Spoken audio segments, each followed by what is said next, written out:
All right, let's move on to this. Ben Platt and Nina Dobrev star in Run This Town. It's a fictionalized account about a real-life politician, the late mayor of Toronto, Rob Ford, and his crack-smoking scandal. Really fascinating. The two sat down with us to discuss the film and the connection to today's political climate. Take a look.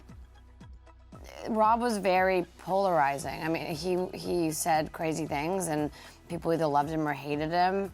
And we're kind of dealing with the same sort of thing in the States right now. And there's been a lot of change of guard, and it was eerily reminiscent, and it was kind of like a warning sign that nobody listened to before the election happened. One of the big themes in our film that is really interesting is just the difference between morality and trying to be ambitious. Like can you do both? Can you do the right thing and get ahead in your career and in life? It's like, do your hands have to get a little dirty to play the game? Yeah, and unfortunately in this film, without giving away too much, we see different characters handle things differently. Some characters do the right thing, but then maybe lose their opportunity. Yeah. And then others stay the course and end up doing some things that they're not proud of.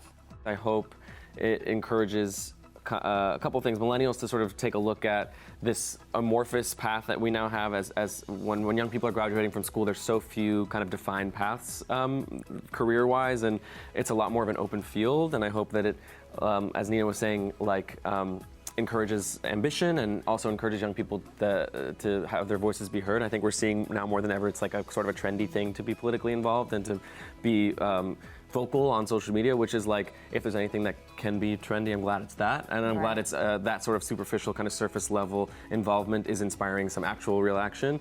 And hopefully this film just forwards that a little bit. Now, Ben plays a young politician in Netflix's hit The Politician. He opened up to us about the second season and what and who we can expect to see. We just finished last week. It's all, I mean, spoiler if you haven't finished the first season, but like you've had plenty of time. The last episode kind of sets up this state senate race between myself and Judith Light's character, Dee Dee Standish, and Bette Midler plays Hadassah Gold, who is her campaign manager. So this season centers around Judith and I going head to head trying to win the state senate seat. And there's a ton of Judith and Bette kind of Abbott and Costello comedy happening that's really fantastic. And I have all of my same youthful cast, the Zoe Deutsch and Laura Dreyfus and Theo Germain and Ronnie Jones and Julia Schlepfer, and it's a stacked cast. Having interviewed the cast for that at the premiere and the junket, Bette Midler and Judith Light seemed so excited to be a part of it. And I would imagine that from your perspective and maybe the rest of the cast, that having those legends be really pumped about a project would give you even more confidence in the whole thing. For sure. I mean, it speaks a lot to Ryan Murphy and to how much people respect him and want to work with him, be part of his universe. And they came in just guns blazing and really ready to make a meal out of it. And I think, you know, when you're working with people like Judith Light and Bette Midler, you might expect that they're sort of one toe in, one toe out, and just doing as much, because they do a million things. Right, They're grand dames, legends. They just jumped all the way in, and what they do is fantastic. I'm excited for people to see. Now, Ben became a household name in the Tony Award-winning musical Dear Evan Hansen. He shared what he would like to see if the play ever hits the big screen.